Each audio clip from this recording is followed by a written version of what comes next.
আজকের ব্লগটা স্টার্ট করছি সন্ধ্যাবেলা থেকে। বাবার বাড়ির জন্য রওনা দিয়েছিলাম বিকেলবেলা, আর যেতে যেতে সন্ধ্যা হয়ে গিয়েছিল। সো হ্যালো এভরিওয়ান, আসসালামু আলাইকুম। যাওয়ার পরে আম্মু আমাদেরকে এই ট্যাঙের শরবতটা খেতে দিল, এরপরে আবার চকলেট দিল। তো আমরা চকলেট খাচ্ছিলাম। তার আর কোনো ভিডিও করতে পারিনি, কেননা আমি অনেক টায়ার্ড ছিলাম। তো খাওয়া দাওয়া করে একটা লম্বা ঘুম দিয়ে সকালবেলা উঠি।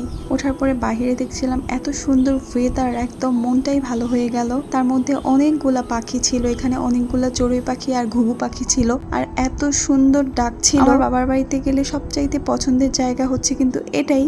আর এখানে বসলেই না এত সুন্দর সুন্দর পাখি দেখা যায়। তো সকালবেলা উঠেই দেখছিলাম যে আমার আব্বু আমার জন্য মাথা এনে রেখেছে। তো প্রথমে আমি মাথা খেয়ে নিচ্ছিলাম, তারপরে আমি আমার খাদু পাখিকে ওর নাস্তাটা করিয়ে নিচ্ছিলাম। তো ওর নাস্তা শেষ করে আবার আমি আমার নাস্তা করে নিচ্ছিলাম। আমার আব্বু আমাদের জন্য এই পরোটা ভাজি এনে রেখেছিল।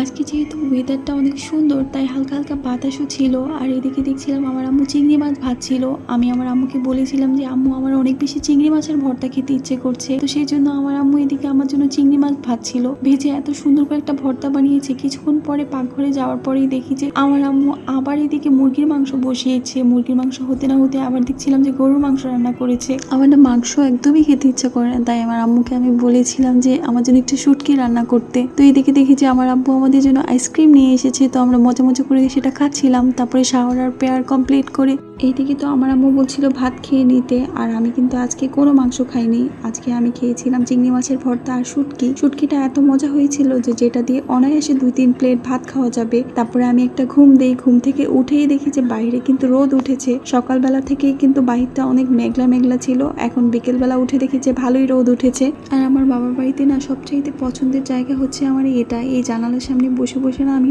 অনেকটা সময় কাটাই। আর এই জায়গাটা না অনেকটা বেশি সুন্দর, আর চারদিকটা একদম সবুজে ঘেরা। এনিওয়ে, এদিকে তো সন্ধ্যাবেলা আমার আব্বু বলছিল চলো তোমাদেরকে একটু বাহিরে নিয়ে যাই। তারপরে আমরা সবাই মিলে বাহিরে গেছিলাম। তো সেখানে গিয়ে আমরা মিট বক্স খাচ্ছিলাম, আর সাথে খেয়েছিলাম চটপটি, ফুচকা আর পিৎজা, আরো অনেক কিছু খেয়েছিলাম। তো খেতে কিন্তু ভালোই লাগছিল। আর এই পিৎজাটাও অনেক বেশি মজা ছিল। তো তোমাদেরকে তো বলাই হয়নি আজকে আমরা কোথায় এসেছি। আজকে আমরা এসেছিলাম শহীদ জিয়া স্কুলের সামনে। আজকে কিন্তু কোনো অফ ডে ছিল না, কিন্তু সেখানে প্রচুর পরিমাণে লোকজন ছিল।